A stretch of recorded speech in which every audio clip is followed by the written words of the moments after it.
This is Blackologist Professor Cross coming to you from the Black diaspora within the United States, Prince George County. We have been experiencing some technical difficulties. Our program will start immediately.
Well, thank you very much, Bro Oscar.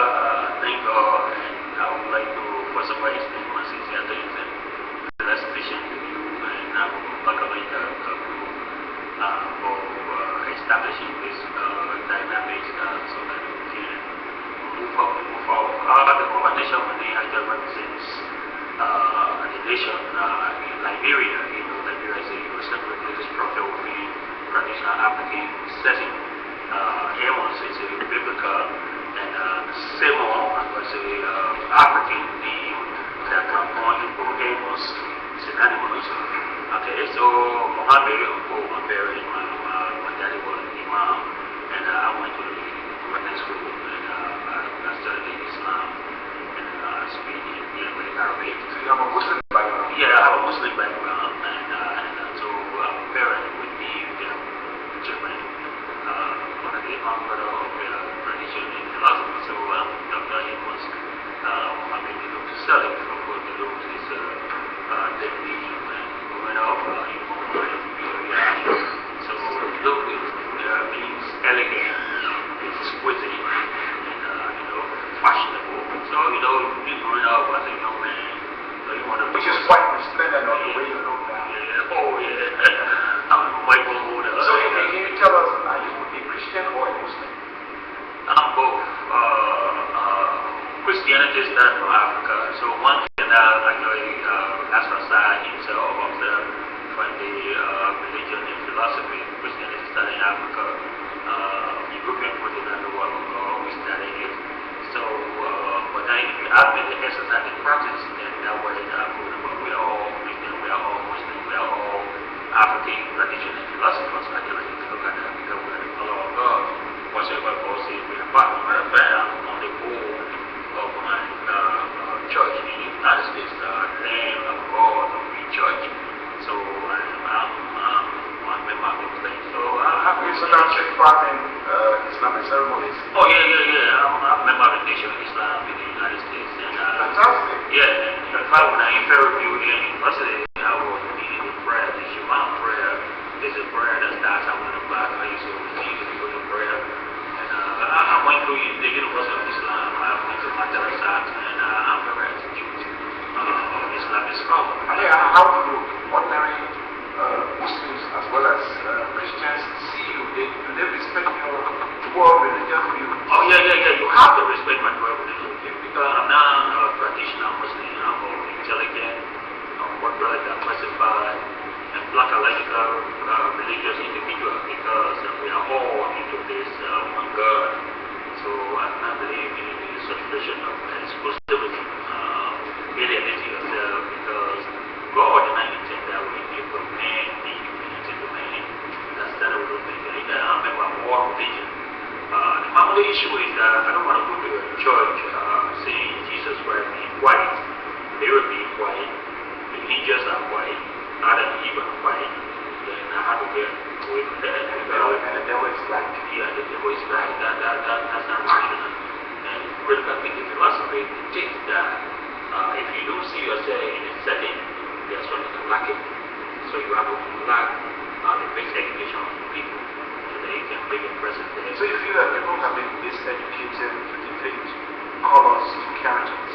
Yes, Black yes, and yes, white. yes, and we black African people are victims of that cultural conditioning because European people told us that we are culturally conditioned to believe that European people are superior and black people are inferior. The manifestation of that is that we are marginalized and we are devalued, we are underestimated, we do not make business with one another, we do not trust one another, and we despise one another's leadership, we envy one another. And then those are the justification of European interpretation of our culture. And they did a good job on us and we're doing the best. So that's now bring me to the next question. What is psychology? Psychology, until quite recently, I must admit, until I started going to the internet to check the website psychology.com, I noticed that the word does not exist in a dictionary. I mean, you found that you coin a word or you develop the cultural science of psychology. It's quite fascinating. I mean, how do you think this whole thing is being set up so that it has come to the word to you now? My brother, you are an astute scholarly investigator. I might have to give you that respect and compliment because if you face an intellectual who asks any question, he or she has to be on their toes to answer the question. Yes, and you do your homework very well. Psychology, B-L-A-C-O-L-O-G-Y, was an invention by black people. Okay, once again, I want to go back into the history of that. Okay, we have sociology, we have psychology, we have anthropology, we have Africology, we have zoology. But then, where is psychology? Why is it that these studies that we do are Eurological, are European field of study? But then the question that developed through my black cultural consciousness was that why is it that we do not have any study that identify us as black people, the first creature that God created? Then my brother and I, Professor Walter Cross, if you check psychology.com, you will see a picture you will see on our website. The other day when we discussed that we have to develop a concept that represents us. So we came up with psychology, but it was B-L-A-K-O-L-O-G-Y. But then I told him, I said, I want to study it again to deduce the K from there. He said, why? I said, we deduce the K from B-L-A-K-O-L-O-G-Y to implicate or to infuse more scientificity into the study of black African people. Like they spell sociology, S-O-C-R-O-L-O-G-Y. So psychology, B-L-A-C-O-L-O-G-Y, both scientific. Scientific? Yes, yes. That's another one word. Even scientificity, yes, there is another. No, it's Eurological. There is another form of blackological. These are all, black. We are educated black people who can develop, who can invent. Okay, we don't have to always follow Albert Einstein, Plato, and Aristotle. I mean, you are educated black African. You are intelligent. So yes, scientificity, specificity, blackological, Eurological, and those substituting European, stuff like that. Yeah, they are all scientific study of the evolution of black African people because we are geniuses and then who can develop and educate our people. Yes. Dr. Sirleaf, how is this field of study being accepted into the world globally? The process is difficult under the condition that we're living under the condition of white supremacist, racist situation, even in the United Nations or over the world. To see black people talking about themselves, again, people who have actually marginalized black people throughout history, it's a difficult situation. However, indeed, the struggle continues. Our endeavor should be adamant under the condition that it should be steadfast. We should not deviate from our objective to promote, to elevate our intelligence out there in the world, because historically speaking, We are the first. Our God created the human being. He was creating us. He said we were good. We were best. And we were fine. Okay, so I don't find the necessity of going to war with anybody who will dispute our existence when through us came other races of people. Okay, black produces other races. So let's just stop there. You see, when God created us black the first. Yes. Can you just go over that? Oh yes, I will go over that. The region God has come from Africa. Jesus was born in Africa. Moses, all the great scholars, great religious scholars, spiritual scholars have come from Africa. And Adam and Eve, they were all African people. Because you are black. You are saying all of these things because you are a black man. No, even if I were white, God forbid, even if I were white, I would have to be explicitly a still scholar to tell the truth that these white people actually came from the continent of Africa. But white people lie too much. They don't want to see the greater of black people. They don't want to tell the truth. So this is the reason why I'm telling you the truth as a black man. Even if I'm white, I will always maintain the fact that God is black. How can you prove that? The region of Jesus. Jesus did not come from Europe. When they were born in 520, Herod wanted to chop their hair. So all children of 2 years old should be taken away and head chopped off and killed. So Joseph and Mary ran away with Jesus. They did not go to Switzerland. They did not go to Great Britain. They did not go to New York, California. They ran away to Egypt. You know, water finds is level. Okay, water finds is level. Liquid finds is level. So where they came from, there where they went. So Joseph and Mary ran away with young Jesus to Egypt. It's a great manifestation that where they came from, they went like that. Okay? 250,000 years ago, European people were not here. Sheikh Antioch, the origin of black civilization, will tell you that over 250,000 years ago, there were only black people you see. You never see any European running around. And what the time you saw European 5,000 years ago from the Ice Age. Okay, that's when you start seeing people look like Caucasian or European. But otherwise than that, for African people, black people were here before European. So European people, white people are young species on the face of the earth. Critical thinking, a 5 years old black African child is older than 90 years old European man. In what sense? The sense of origin, the sense of creation, the sense that we were first that came out. So that a young African child older than Bill Clinton, older than George Bush, historically, anthropologically. So that's why we're not talking about the age based on the lunar month, based on the calendar. What about intellectual power? Would that person be higher intellectual wise than a 90-year-old white person? Can the 5-year-old person intellectual power dress on the intellectual power of the 90-year-old person? Yes. Intellectually, then what do we find? What piece of intellectualism you're talking about? Otherwise than that, being a young black African child to take care of his or her family, to live life off the land, like where we are, where white people cannot survive here. The young African child, whatever parents have been displaced, and he or she will take care of the rest of the children, where white people will not do. The young African child whose parent will be living with him or her, but the white European people will put their children in incarceration or in a nursing home. Those make you the African child more mature intellectually, socially, and culturally. So yes, I would say that the young African child at 5 years old can be intellectually qualified than a 90-year-old white person, because the way they deal with their ancestors, they deal with their elders. And the young African child will not feel that way, will not do it that way.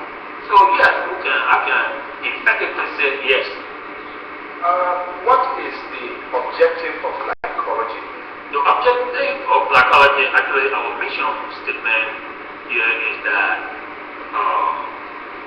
first of all, I landed here 9/11, September 11, 2011, that when I got here on the source of Liberia and specifically in Cotton University. The objective of glycology, actually, according to University, is to restructure the curriculum here that will fit the greatness of Black African people and their culture. Okay, then to further our mission statement that we as Black African people should love one another. That was glycology will be teaching. To respect our elders. That was glycology will be teaching. To teach our people not only to be philosophers, not only to be experts in talking, but technology, law. I was really surprised when Joel Howard Taylor, one of those sisters that I saw in the state many years ago, marginalizing other areas of study, like sociology. That's a wrong thing. I mean, she spoke up base, and she was attacking some of us because that's our area of study. Glycology actually has come to undo the best education of our people and to help post-conflict Liberia to de-traumatize our young ones, even the elders. You know that Liberia since the war, many people have not been de-traumatized. People are traumatized, and I can see it in my classes and things like that. Those are people that I feel sympathy for, and I want to like I said, when education de-traumatized and intellectualizing them, the value of themselves as Black African people. So glycology, first of all, gave thanks to Dr. Henry Tupa, who recruited me through the instrumentalities of some academic scholars or investigators to find out as to whether I'd be the challenge to come here. And by getting my thanks and appreciation for considering me to come here and initiate this eventuality, because it's not an easy task and to teach your people themselves. And I think I've been viewed differently, and because people ask, glycology, what is that? Glycology is a scientific study of the evolution of Black people and their culture. Now, if you define glycology from that perspective, you have to make some follow-ups. And because of the academic situation, I want to be offended because people want to read, maybe people want to take notes, and you don't know because people are in for education. So, for the benefit, it is essential that for the benefit of our first-time affiliate scholars of the new interdisciplinary cultural science to provide an explicative definition of glycology. Glycology, like I said previously, is like sociology, biology, anthropology, zoology. Okay, these are all European fields of study. Okay, so if they are the case of that, then glycology is a scientific study of the evolution of Black African people and their culture. Okay, now it is also, because glycology has a series of definitions. Glycology is a scientific study of the evolution of Black African people and their culture. It is also the perpetuation, the utilization of the ideas, philosophers, theories, beliefs, concepts, and notions of their past and present life experience and the spirit of their uncompromising struggle of their cultural knowledge. Now, 2, 3, it is also the affirmation, declaration, proclamation of intellectual genius and creativity in the Black African people. Holistically, and collectively, it is the manifestation of an applied, authentic, autonomous, Blackological cultural, intellectual commerce. What are we talking about? In Blackology, it's difficult to be Black in the Western world, ladies and gentlemen. To be Black in America is not easy. To be Black even in the United States is not easy. You can see the way they handle our situation, our refugees, like look about human rights. We are not all equal. So we have to do ourselves, we have to see the greatness of ourselves to So in psychology, you have to affirm affirmation. You have to declare declaration. You have to proclaim proclamation that you are black. Because nowadays we have multiracial people. Tiger Wood is a combination from Caribbean, Asian, Bible, and European. So we have multi-Bible, multi-ethnic diversity now in the world. Some people are black and even black. So if you declare yourself as black African person, you have to declare, you have to proclaim it, you have to affirm it, and so that you can know that what you are getting yourself into is natural, is authentic, is organic. If it's natural, why must you declare or affirm that you are black? Because there's a psychological paradigm out there that will make you be black and negative. So culturally conditioning paradigms start taking hold on your children. Oh, daddy, yesterday we were talking about black is dirt. Institution in the United States had the instrument of destroying the mind of the youth. You're the child, you will cream or girl, when she go to school, she come back, daddy, why am I black? What kind of question like that the child will come and ask the parent? Then you there, you say, now, you have come from work. That was not on your mind. Then you start thinking, now who asked you that question? Because you don't know offhand how to answer that. You see, so those are some of the things that we want to know that you are significant. The color of black is the color of God. Why? Because the melanin here is 100%. 100% melanin. Melanin is a genetic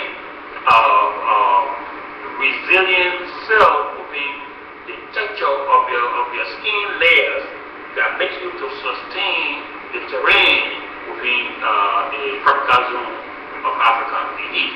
Where you lay, white people can't lay there. It's skin cancer. You don't have melanin in them. One of the sustainable experience of black people in slavery was because of melanin. But they had white people enslaving white people. They had even the Chinese people being enslaved. They had a Native American in America being enslaved by the white people, but they could not withstand, they were dying off because they could not withstand the terrain, they could not withstand the weather. So they started putting black people from Africa, and then who can withstand the terrain because of the melanin we have. We got white people in different kind of areas, in the Eskimos, and different in Florida, in Hawaii, and in all other areas of the world. On the very big settlement, the origin of black civilization is located where black people are all over the world. Black people are everywhere on the planet. Black people are everywhere on the globe. Okay, black people were not only out in America based on slavery. Black people were living there. Black people were living over Europe before slavery. So those are the significance of developing blackology. Blackology has come to intellectualize our people. If blackology was here before the war, that war would have happened because we educate our people to know that the weapon that they are using against their brothers and sisters were not made by them. You know, the drug infested Liberia does not make cocaine. We don't blame marijuana. We don't have marijuana factories here. So how is it that we are getting ourselves involved in destroying our lives for using cocaine, crack, and marijuana? Let's now take a break. This is Conte University Television Channel 10. My name is Oscar Lolo. You are listening to Psychology, a 21st century system of thought. The evolution of the cultural science of psychology. Its founder and co-founder is Mohammed Sirleaf and Professor Walter Cross. But before us here in Liberia is Dr. Mohammed Sirleaf. Dr. Austin, you also have criminal justice background. Yeah. Can you tell us about that? Yeah, when I left from this country in Liberia in the 80s, first of all, I was in the security department, the Homeland Security, and I have always been security minded. So I tried when I always think that when I come back from studying, I want to become a lawyer. He couldn't allow the system to get our brothers from behind bars. So when I got to America in the 80s, I went straight to the law enforcement criminal justice field. Okay, I got my first degree in law enforcement criminal justice. So to follow my dream from Liberia. Then I didn't stop. I started doing some master degree program in law enforcement criminal justice. I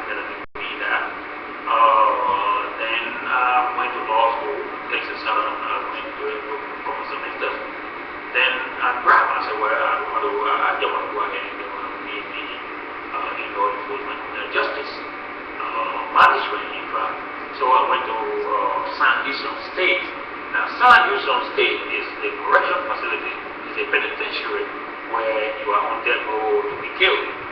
So I went there to study, and finally I left to go to Washington DC to do my PhD.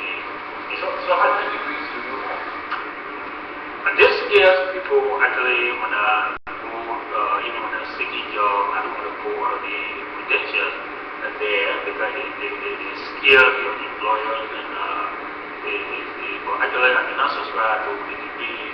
I subscribe to what I share with my people. Just for the sake of being inquisitive. Definitely, I got 2 PhDs and then 3 masters, and I got 2 honorary degrees and a series of certificates in other postdoctoral areas. I brought most of the copies here, but I do not reflect that on my resume because it stays my way. But I do not really subscribe to how much you know, but how well you can sell, you can give to the people. This is the reason why I pray to God and thank God that when you speak Pele, when you speak Bar, when you understand Mano, when you understand the Madigo, when you speak Arabic. So that helped me a whole lot. For 35 years in the United States and Impact, I can stay communicate with people that want to represent them a lot. I thank God for that. In the States, you speak to Pele, the guy, he swear you away because they tell me the Arabic is speaking in vernacular. Those are people I really seek after to condemn them because they are cultural conditions. I think that European language is the best. And I use the spellers in my class, and the white people love it. Say, I love spelling, but what the vocabulary, what the dictionary, what the dara. I'm going to get it. They have to go and learn about. You say, where you got that from? What one? Is it the one instead of person? Dr. Sunday, educated. Man, you got some new word for us. Okay. So how do the ordinary blacks see you rejecting and perpetuating like modern science of psychology? Some of them actually, even here or in the United States. It is great because we have more frustrating black people who are lost and who want to be black, but it's scary to be black because you're losing a whole lot of opportunity, you're losing a whole lot of benefits when you go black. But then, when you go black, you never go back. You see, that's the thing about that. So it's not easy. And the whole black, you have that term that went back. Yeah, you go. Yeah, you got to complain, you got to declare, you got to run, you got to tell your white that look, we are black. You got to tell your children. I think to be accepted into it. Yes. Yes. Yeah, you got to affirm, you got to confirm, you got to declare, you got to proclaim. And so it's not easy to be black in our country. So there's a reason why some of the guys, some of the people pass for white. When you have to lie, you pass for white, and that means that it's an opportunity. Okay, let's just wrap up because we have back in the series, ladies and gentlemen. But finally, Dad, can you just give us a synopsis of why you think glycology, in just 2 minutes, why you think glycology is essential for Africa? Why have you brought glycology to black people? Thank you very much. You'll be surprised, Oscar, that we as African people, black African people, we do not know ourselves actually. Because we are culturally conditioned. You know, Africa has been colonized, and the term Africa is not even relevant to us. So some of our great scholars, our great PhD people do not even know that they are not Africans. You see, so I have come to educate them respectively that I have brought glycology here to re-educate us, to re-integrate our cultural conditioning to authentic blackness, because we are important on the face of the earth, and then to respect our elders, to respect our wives, to respect our queens, to respect our children. How come we have to undo that civil conflict mentality? How come we have to undo the concept of killing your brothers and sisters uselessly? Glycology is there to work and to make you love yourself, love your brothers, love your family, love your nation, love your elders, love your legitimate leaders, love your organization, love your institution. Because I went to the United States when there's a riot, black people destroy their community. It does not make sense. They don't go to where the action is, but they destroy their community. This is why I'm here, killing one another for nothing. So, ladies and gentlemen, I come here to help rebuild Liberia, the world, the vision for Liberia. Thank you so much, Dr. Sirleaf. It's been a pleasure. Thank you, and I will always be willing to make it happen. This has been Glycology, a 21st century system of thought, teaching Africans that glycology is the evolutionary study of the cultural science of black people and their culture. My name is Oscar Dolo. Stay tuned again next time on Collegiate University Television Channel 10 for another edition of Glycology, a 21st century system of thought. Goodbye.